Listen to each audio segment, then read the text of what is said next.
হ্যাঁ, নোয়াখালীতে স্কুল ছাত্র হত্যার রহস্য উদ্ঘাটন, গ্রেফতার এক। নোয়াখালী জেলা প্রতিনিধি রিপন মজুমদারের পাঠানো প্রতিবেদনে থাকছে বিস্তারিত। নোয়াখালীর সদর উপজেলার দাঁতপুর ইউনিয়নে স্কুল ছাত্র আব্দুল হামিদ রায়হান হত্যাকাণ্ডের রহস্য উদ্ঘাটন করেছে পুলিশ। এ ঘটনায় অভিযুক্ত আসামি মারুফ হোসেনকে গ্রেফতার করার পর নিজের দায় স্বীকার করে আদালতে ১৬৪ ধারায় জবানবন্দি প্রদান করে।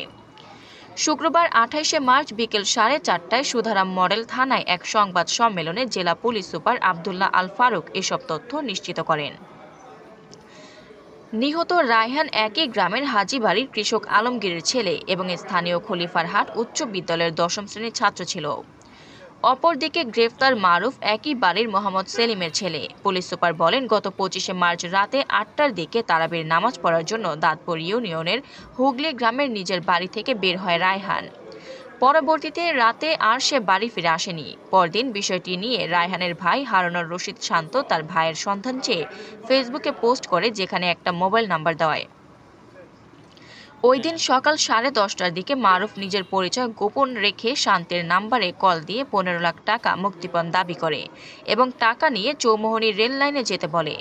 পরবর্তীতে ওই নাম্বারের সূত্র ধরে আসামি মারুফকে আটকের পর তার দেওয়া তথ্যের ভিত্তিতে বৃহস্পতিবার ২৭শে মার্চ বিকেলে বাড়ির পাশে সেপটিক ট্যাঙ্ক থেকে রায়হানের মৃতদেহ উদ্ধার করা হয়। পুলিশ সুপার আরও জানান, ঘটনার দিন রাতে রায়হান ও মারুফ পার্শ্ববর্তী একটি জায়গায় গিয়ে নারিকেল খায়। পরবর্তীতে ওই স্থান থেকে ফিরে আসার সময় তুচ্ছ ঘটনা নিয়ে প্রথমে তাদের দুইজনের মধ্যে কথা কাটাকাটি হয়। এর এক পর্যায়ে মারুফ তার হাতে থাকা ক্রিকেট স্ট্যাম্প দিয়ে রায়হানের মাথায় আঘাত করলে ঘটনাস্থলে তার মৃত্যু হয়। পরে গভীর রাতে মারুফ একা রায়হানের মৃতদেহ নিয়ে পার্শ্ববর্তী একটি সেপটিক ট্যাঙ্কের মধ্যে রেখে দেয়।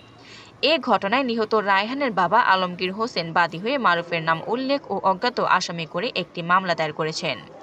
শুক্রবার ২৮শে মার্চ বিকেলে আসামিকে আদালতের মাধ্যমে জেলা কারাগারে পাঠানো হয়েছে।